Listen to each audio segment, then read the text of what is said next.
August 16, 1940, 18,000 feet above Southampton, England. Flight Lieutenant James Nicholson is leading his section back to rejoin his squadron when 4 cannon shells tear through his Hurricane fighter. One explodes through the cockpit canopy, showering his face with blood. Another hits his foot. A third punctures the reserve fuel tank. Fire erupts in the cockpit. Flames spread across the controls. His left hand starts to melt. He reaches for the canopy to bail out. Then he sees a Messerschmitt Bf 110 flying below him, a perfect target, and in that moment, bleeding and burning, James Nicholson makes a decision that will earn him the Victoria Cross but nearly kill him. He sits back down in the inferno.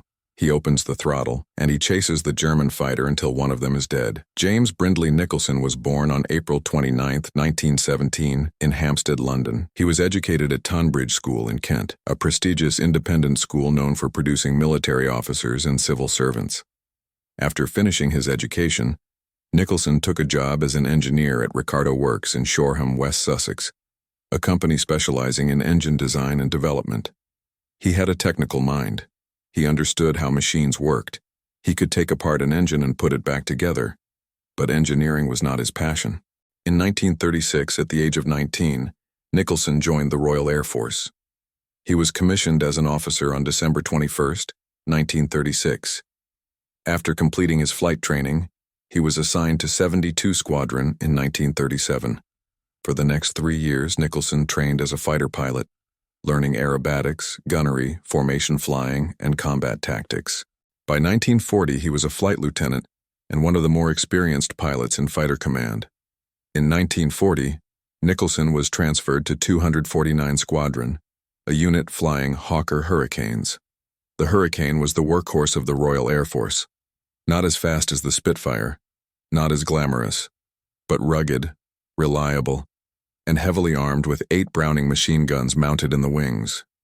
The Hurricane was designed to kill bombers. It could take punishment and keep flying. But it had one fatal flaw. If the reserve fuel tank behind the pilot's seat caught fire, the cockpit became an inferno in seconds. Pilots had to bail out immediately, or they would burn to death. By August 1940, the Battle of Britain was at its peak. Germany had launched a massive air campaign to destroy the Royal Air Force and clear the way for an invasion of England. Every day, hundreds of German bombers and fighters crossed the English Channel to bomb airfields, factories, and cities. And every day, RAF Fighter Command scrambled to stop them. The odds were brutal. German fighters outnumbered British fighters. German pilots had more combat experience, and the RAF was losing planes faster than they could replace them. But they kept flying, because if they stopped, Britain would fall. 249 Squadron was based at Boscombe Down in Hampshire, just north of Southampton. Southampton was a critical target. It housed a major Spitfire factory. If the Germans destroyed that factory, Britain would lose a significant portion of its fighter production. Nicholson and his squadron were tasked with defending the airspace over Southampton. On August 16, 1940, at the height of the Battle of Britain, Nicholson was about to fly his first combat patrol. On the morning of August 16th, 249 Squadron received intelligence that a large German air raid was heading for Portsmouth and Southampton. The squadron scrambled. Nicholson was commanding Red Section, a flight of 3 Hurricanes. His call sign was Red 1. He was accompanied by 2 other pilots, Squadron Leader Raymond King and Pilot Officer Martin King. No relation. Just 2 men with the same last name flying in the same section on the same day. Red Section climbed to 18,000 feet, scanning the horizon for enemy aircraft. The sky was clear, minimal cloud cover, perfect visibility, perfect flying weather, perfect conditions for a dogfight. Nicholson spotted 3 Junkers Ju-88 bombers flying below them. He radioed for permission to intercept. Permission granted. Red Section peeled off and dove toward the bombers. Nicholson was eager. This was his first chance at combat. 3 undefended bombers, easy targets. But as Red Section closed to within a mile, another formation appeared. A full squadron of RAF Spitfires dove out of the sun and tore into the German bombers before Nicholson could get a shot off. The bombers were destroyed in seconds. Nicholson, frustrated and disappointed, led Red Section back toward the main squadron formation. They began climbing back to 18,000 feet to rejoin. Nicholson was focused on getting back to the squadron. He assumed that any German escort fighters would have attacked the Spitfires below. He was not scanning the horizon anymore. He was thinking about the next opportunity, the next chance to prove himself. He did not see the Messerschmitt Bf-110 diving out of the sun behind him. The Messerschmitt Bf-110 was a twin-engine heavy fighter armed with 4 20mm cannons and 5 machine guns. It was fast, heavily armed, and deadly. The German pilot came out of the sun completely unseen and opened fire at point-blank range. 4 cannon shells slammed into Nicholson's Hurricane. The first shell exploded through the cockpit canopy, shattering the Perspex windscreen. Shards of plastic tore into Nicholson's face. Blood poured down from his forehead, blinding him. The second shell hit his right foot, tearing through his boot. The third shell punched through the fuselage and struck the reserve fuel tank mounted behind the pilot's seat. The tank ruptured. Aviation fuel sprayed into the cockpit. The fourth shell ignited the fuel. Fire erupted around Nicholson. Flames spread across the instrument panel. The cockpit became an inferno. Heat seared his face, his hands, his legs. He could smell burning flesh, his own flesh. The Hurricane's design meant that once the reserve tank caught fire, the pilot had seconds to escape before the entire cockpit became unsurvivable. Nicholson reached up to open the canopy. He prepared to bail out. The pain was unbearable. The heat was suffocating. Every instinct screamed at him to jump, to get out, to save himself. Then he saw the Messerschmitt Bf-110 flying below him, the German pilot who had just shot him down, flying away, escaping, surviving. And Nicholson was suddenly overwhelmed by a rage so powerful it overrode the pain. He was not going to let that German get away. He was not going to die without taking the enemy with him. He sat back down in the burning cockpit. He gripped the throttle with his left hand. The skin on his hand began to melt and peel away. He did not care. He opened the throttle. He put the Hurricane into a right-hand diving turn, and he chased the Messerschmitt. Nicholson's reflector gun sight was still switched on from his earlier pursuit of the Ju-88 bombers. He lined up the Messerschmitt in the center of the reticle. He pressed the gun firing button. 8 Browning machine guns mounted in the Hurricane's wings opened fire. Rounds tore through the fuselage of the German plane. The Messerschmitt tried to evade. Nicholson stayed on him. He kept firing. Tracers walked up and down the enemy aircraft. The flames in Nicholson's cockpit were growing worse. The heat was unbearable. He glanced down at his left hand, still gripping the throttle. The skin was peeling away from the bone. Burnt flesh hung from his fingers, but he did not let go. He gave the Messerschmitt one final burst from all guns. The German fighter shuddered. Smoke poured from the engines. The Messerschmitt rolled over and dove toward the English Channel. Nicholson knew he had only seconds left to escape. The flames were licking through the cockpit. His flight suit was on fire. His face was burned. His hands were burned. His legs were burned. He reached up to open the canopy, but the cockpit frame had buckled from the heat and damage. He pushed upward with all his strength. His head hit the bent metal frame. He was trapped. He pushed again. Harder. The canopy finally gave way. Nicholson hauled himself out of the cockpit and fell away from the burning Hurricane. He pulled the ripcord on his parachute. The chute deployed. He drifted down toward the fields of Hampshire, bleeding, burned, barely conscious. As Nicholson descended, he looked down and saw people gathering in a field below him. Men in civilian clothes, members of the Home Guard, Britain's civilian defense force. The Home Guard had been ordered to shoot any parachutists they saw. The assumption was that anyone parachuting out of a plane over England was German. Nicholson started shouting, "RAF, I'm RAF, don't shoot." The Home Guard ignored him. They raised their rifles and opened fire. Bullets zipped past Nicholson as he drifted helplessly downward. He kept shouting, "RAF, I'm British, don't shoot." The Home Guard kept firing. One of the eyewitnesses on the ground finally recognized that Nicholson was wearing an RAF uniform and yelled at the Home Guard to stop. The shooting ceased. Nicholson landed hard in a field near Romsey, Hampshire. Locals rushed to his aid. Nicholson was barely conscious. His face was burned, his hands were burned, his legs were burned. Blood covered his flight suit from the shrapnel wound to his forehead and the gunshot wound to his foot. An ambulance was called. Nicholson was rushed to the Royal Southampton Hospital. The doctors did not expect him to survive the night. The severity of his burns was catastrophic. Third-degree burns across his hands, face, neck, and legs. His left hand was the worst. The flesh had melted away, exposing bone and muscle. But James Nicholson did not die that night. He survived. And so began a long, agonizing road to recovery. Nicholson was not the only pilot from Red Section who had been shot down that day. Pilot Officer Martin King, flying in the same formation, had also been hit by the German fighters. His Hurricane burst into flames.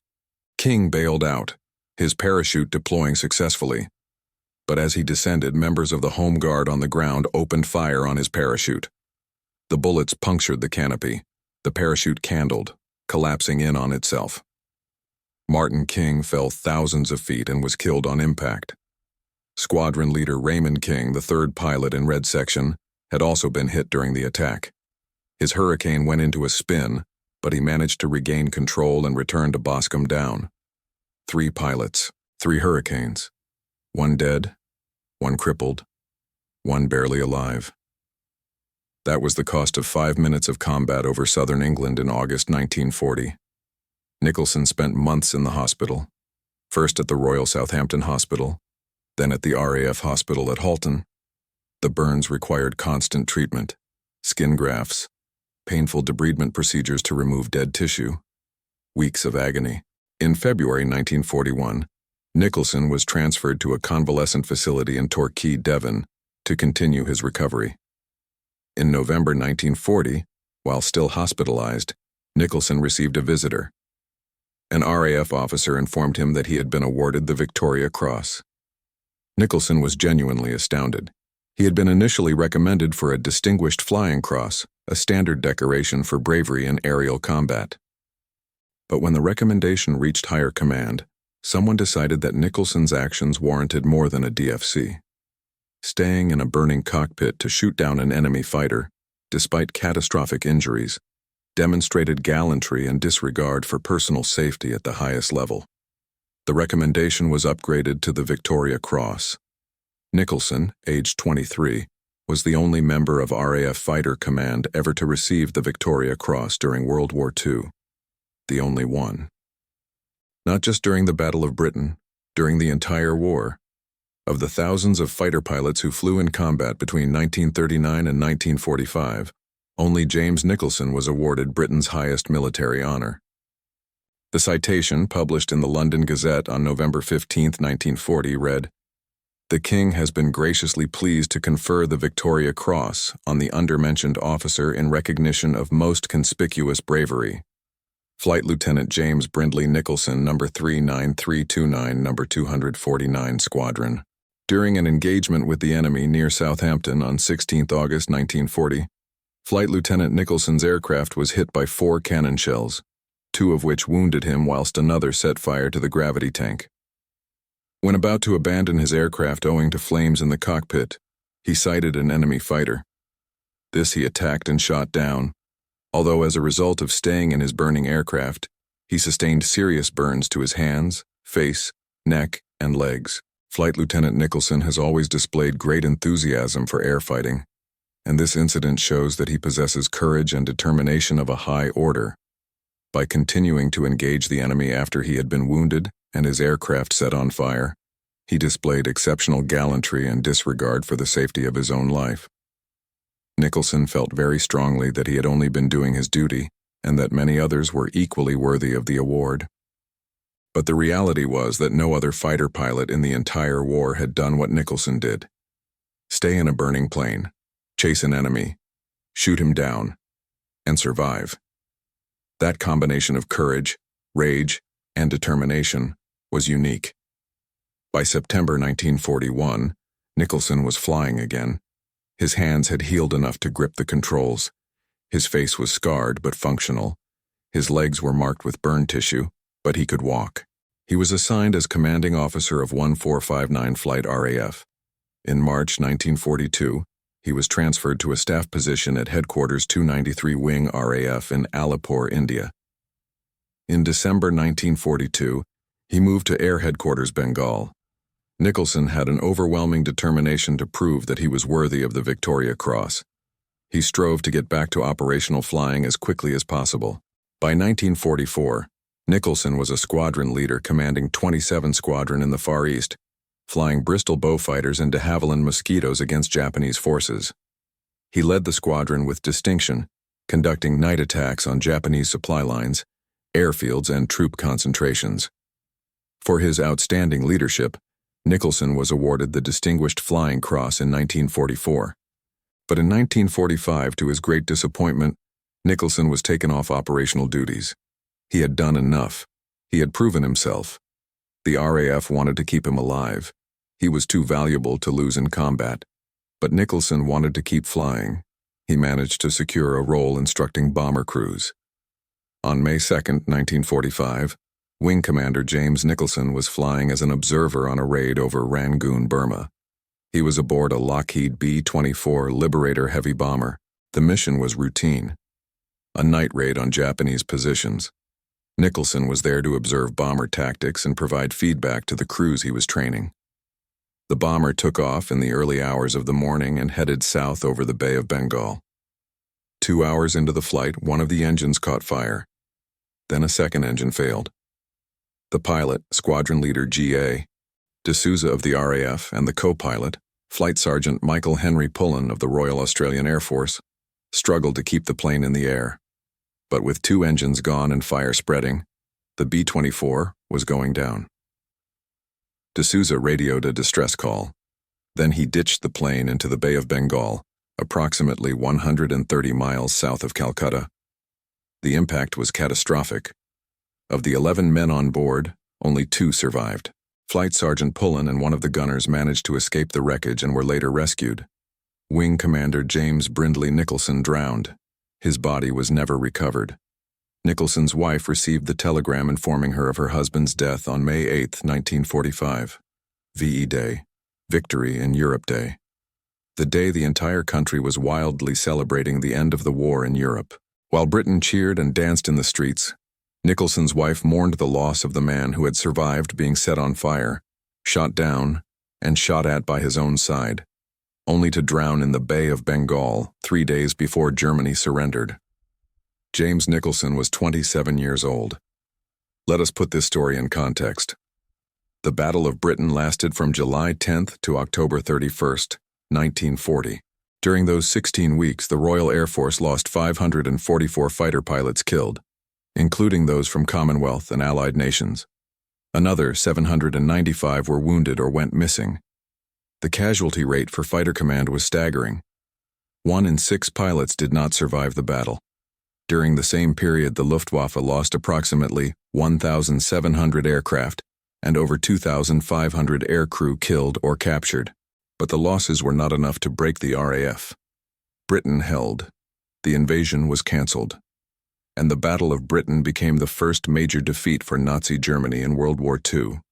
Of the nearly 3,000 pilots who flew in the Battle of Britain, only 1 received the Victoria Cross, James Nicholson. And he received it for staying in a burning plane for less than 1 minute. 60 seconds. That is how long it took for Nicholson to chase the Messerschmitt, shoot it down, and bail out. 60 seconds of conscious decision to endure unbearable pain rather than save himself. 60 seconds that earned him Britain's highest military honor, and cost him his hands, his face, his legs, and eventually his life. The Hurricane Nicholson flew that day. Serial number P3576, coded GNA, crashed near Romsey, Hampshire. Parts of the wreckage are on display at Tangmere Museum near Chichester, along with Nicholson's badly burned uniform and Mae West life jacket. His Victoria Cross is on display at the RAF Museum in Hendon.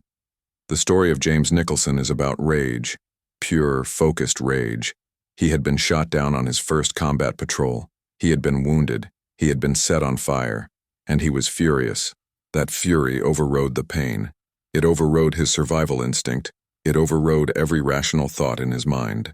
He sat back down in a burning cockpit and chased the enemy who had shot him down, not because it was tactically sound, not because it was his duty, but because he was angry, and he was not going to let that German escape. But the story is also about the cost of that rage. Nicholson spent months in the hospital. He endured agonizing burn treatments. He lost the function of his left hand. His face was scarred for life. And all of that for one enemy fighter shot down. Was it worth it? The RAF thought so. They gave him the Victoria Cross. But Nicholson himself was not sure. He felt that many others were equally worthy. He felt that he had only done his duty.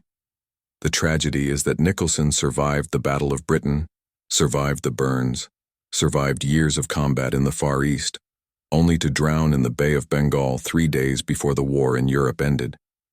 He had proven himself worthy of the Victoria Cross. He had led squadrons in combat. He had trained the next generation of bomber crews. And then, on a routine observation flight, his plane went down and he drowned. No enemy fire, no dramatic dogfight, just engine failure and bad luck. James Nicholson's story is a reminder that heroism is not always rewarded with survival. Sometimes the bravest men die in the most mundane circumstances, and sometimes the greatest acts of courage are born not from duty or training, but from raw, unfiltered rage at the enemy who dared to shoot you down.